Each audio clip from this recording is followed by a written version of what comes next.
to the Tit for Tat podcast where culture meets chaos.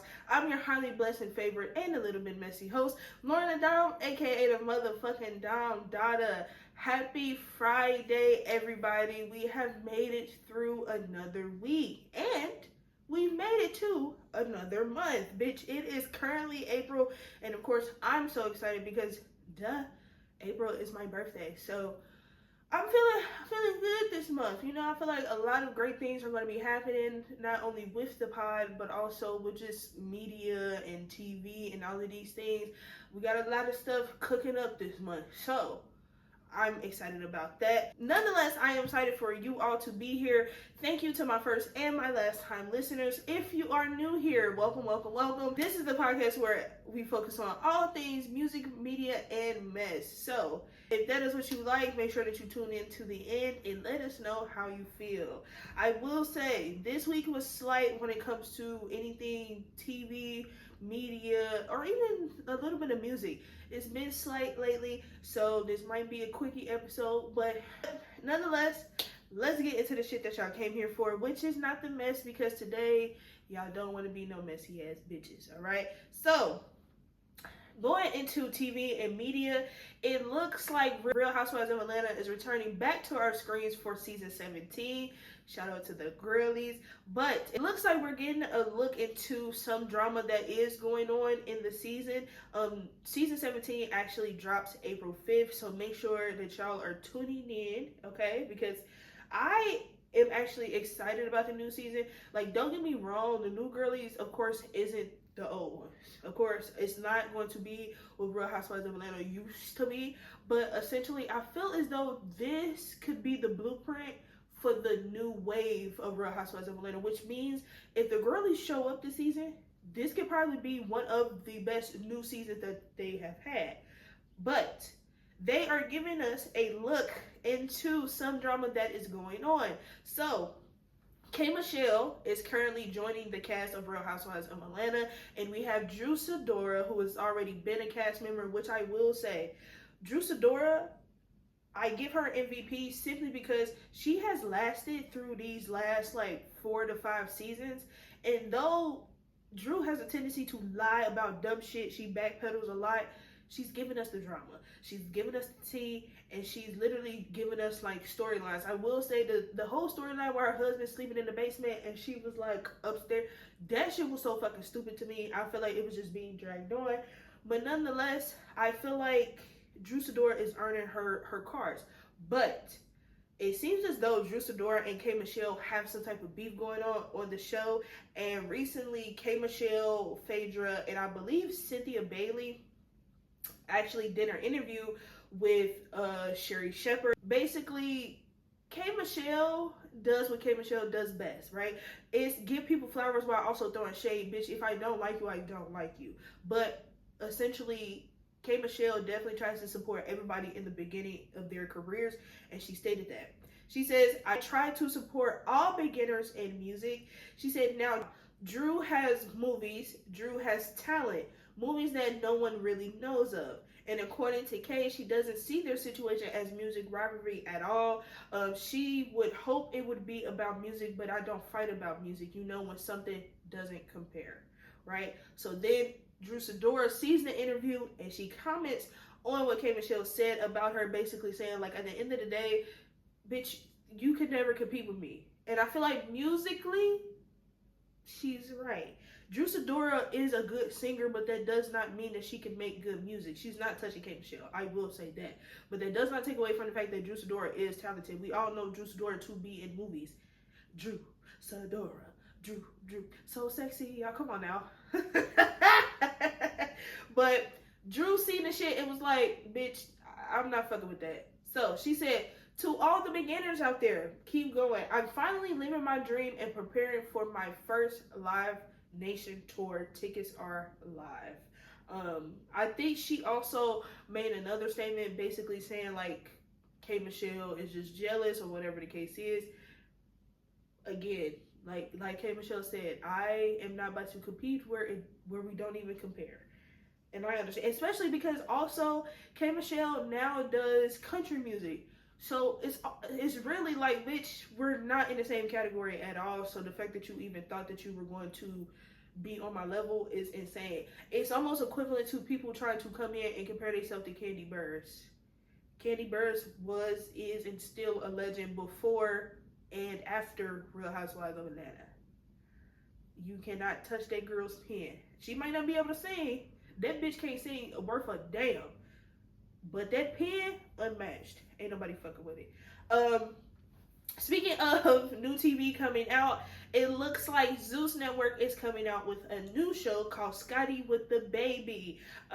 Lemmy, also, who is the producer of Zeus Network, he's also the baby father of Scotty.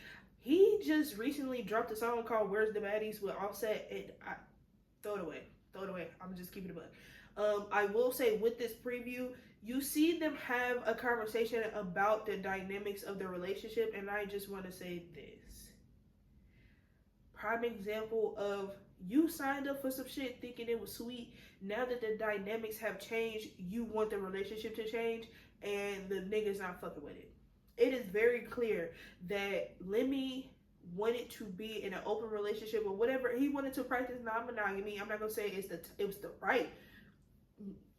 I'm not gonna say it's the right way to practice non-monogamy. It's like literally the toxic way that he's trying to do it. But essentially, he's telling this girl, "Hey, this is the relationship that I want," and of course, bitches is going to go for it because they think that he has money or whatever the case is. Oh, he could get me my own show, whatever.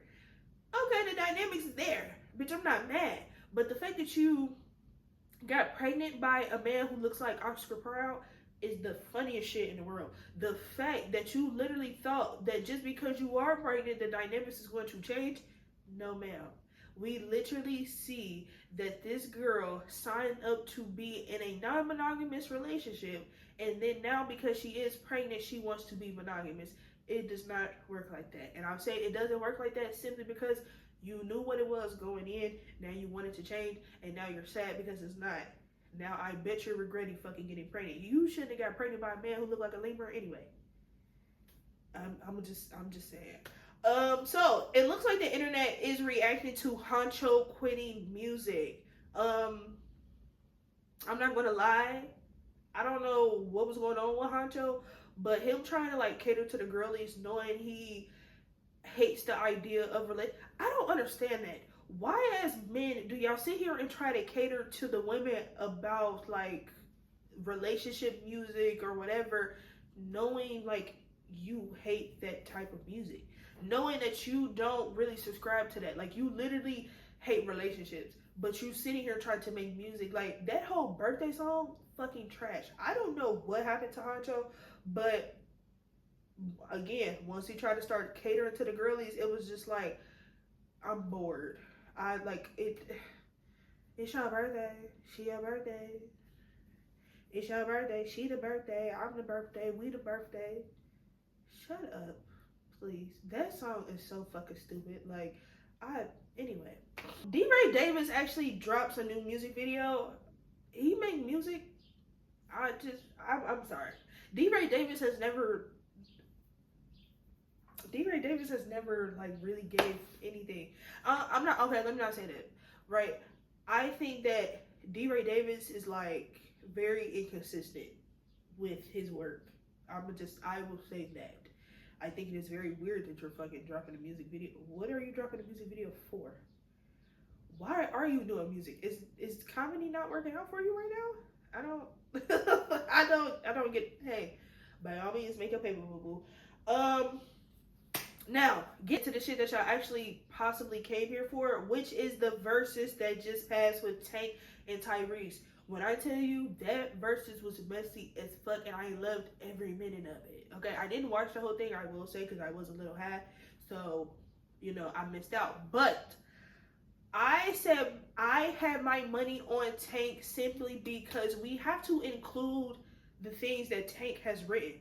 And when he brung out LaToya Luckett and brung out Jamie Foxx, that is just a clear representation of why Tank has that little extra nudge over Tyrese. I'm just saying, like, let's just keep it a buck. The vocals was there. I will say it was giving very much messy. Like, I think Tank told Tyrese, like, bitch, no. Tyrese told Tank, you're not a headliner. He's Tyrese was basically like, you're nothing, you're a dummy, bitch. Don't nobody want you, don't nobody need you. I'm sorry. That shit was hilarious. But I will say, I think we forget that Tyrese actually has his too. Like, literally, features and just things that he has by himself. Fucking his. So I am so glad that they actually did this. The next verses that's kind of in the work, well, not in the works, but I've been hearing talks about maybe a Jasmine Sullivan versus Fantasia. This is the thing, right? For some people, of course, they're going to go with Jasmine because Jasmine has more known hits, right? But we can't forget that Fantasia was dropping some shit. I think she got one album solo, like one album itself that got like 10 fucking hits on it. And that doesn't include all the other shit she has. Now, I feel like you have to be a deep, deep fan in order to understand that the music that she drops today still be like, people still be fucking with it. Not gonna lie, people do be fucking with it. But I will say, the traction that Jasmine Sullivan gets, especially because she just dropped the Hotels Part 1 and 2, it's kind of like you have to include that because those were a hit. And then you gotta think, it's certain singles that Jasmine Sullivan then dropped over the years, like the song with Bryson Tiller, Insecure, for the Insecure soundtrack. You have to throw it, like, I'm not gonna say you have to, but those one of those songs, like, is underrated, but people know it. People fuck with it, and that is a hit. That is a hit. So I get excited about the verses because if it's done right, some verses just really don't make sense to me. Like Chris Brown and Usher does not make sense to me. I'm sorry, it doesn't make sense simply because we have to remember that Usher had hits, real live hits, before Chris Brown came on the scene. That's basically saying we have to cut Usher's catalog, like, with the things that's newer in order to basically compare it to Chris Brown. No, I don't think that's fucking fair. I don't think that's fair. Maybe like a Usher and maybe like a Usher and you really can't do nobody. You really can't do nobody male R&B simply because everybody is on like a different level. It's almost like I see somebody even say like maybe a Sierra and Rihanna, which is not bad. Like, I'm not mad at that, but I was still, Sierra and Rihanna is good. I think that's like, because if I'm not mistaken, I think around the time that Sierra came out, Rihanna probably came out maybe like a few years later. I could be wrong as fuck. Don't give me the lie, bitch. Mind you, when these people came out, it was like 05 through 09. And they basically tell you I was between the ages of 5 and 9. So, I'm just saying, there are some good people that could do a versus, but it's a thing of having to find people who are equivalent to that person. Like, you can't even do, I hate to compare this, but I even see people try to say like a Nicki and Cardi, when in reality, you can't do that. But also, you really can't put Cardi up against anybody new because they don't have the catalog to match up. Even if you did like a fucking Megan Thee Stallion, who the fuck can you really put her up against? You can't say Lotto. You can't. Like, you literally, you fucking can't. Like, so in those type of dynamics, it's one of those things where it's like, I just love the verses when it's done right. Now, some people were saying that maybe Tyrese could have went up against somebody like Joe. You know, I feel as though Joe and maybe like a John B could work, but I just think that y'all have to think about like career levels, and Tank and Tyrese are on the same career level, so it works. But nonetheless, congratulations to both of them. Y'all sounded good, y'all looked good, and bitch, y'all was just messy as ever, and I fucking love it. Like, I will never get over it. But yeah, that is all the news that I have. So let's go ahead and get into our new music drops. So today we actually have a few albums that dropped. Fetty Wap dropped a new album called Xavier. Chief Keef actually just dropped an album called Skeletor. Yeet dropped an album called ADL, A Dangerous Life, A Dangerous Love, which I am actually excited to hear about that. And it looks like supposedly Ye is dropping a new album. I will say the whole like Vulture 2 or whatever, it didn't really do anything for me. There was a couple songs on there that was heat, I will say that. But I'm interested to see what route he's going with this album. What was I was about to say, what was the last time Kanye dropped the album? He literally just dropped the Vultures 2 album. Well, that was maybe like, what, 2 years ago? Something like that. But, yeah, so supposedly he's supposed to drop the album. Y'all know how Ye get. He said he gonna drop the shit, and he literally never fucking does. So, it will be interesting to see if he actually comes through with that. Honorable mentions. We have Central C. Y'all know the little British nigga? Or whatever, he not a nigga. But yeah, the little British boy, he just actually dropped an EP called All Roads Lead Home. I know a few people actually be fucking with him.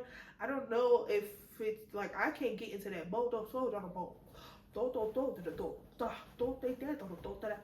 like, that's what it sounds like to me. I'm sorry, I just can't get jiggy with the beats be there. You feel me? I'm more so like jigging to the beat, but like the way that they be rapping, I just can't get jiggy with it, babes. Snoop Dogg actually just dropped a new song called Stop Counting My Pockets, which is a fucking fact, bitch. Y'all be worried about the wrong shit. Y'all love to pocket watch somebody, and I never understood why. Young Blue, he just dropped an album called World at War. He is also currently on tour. I think that he is supposed to be coming to Cincinnati, so I would love to.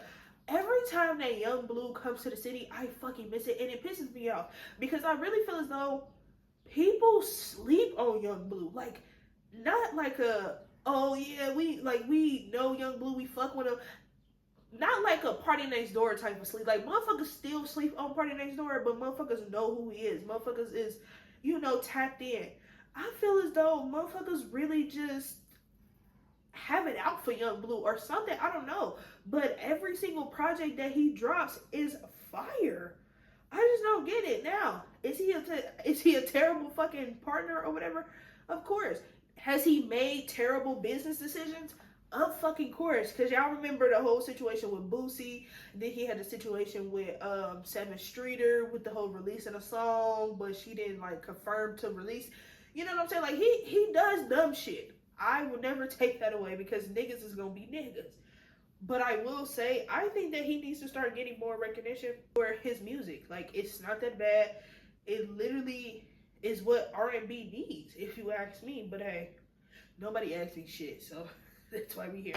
Last but not least, it looks like Busta Rhymes, Lil Wayne, and Jay Dilla dropped a single called Talk Your Shit. So yeah, we got a nice little day full of music, so make sure that y'all go check it out. Leave the comments below on what y'all are listening to this week. Yeah, that is all that I got. Like I said, this week was kind of short and sweet. Wasn't much going on because everybody was just being a messy ass bitch, really. I'm gonna just keep it a buck. But of course, before we get out of here, I have to leave you all with an uncut gem.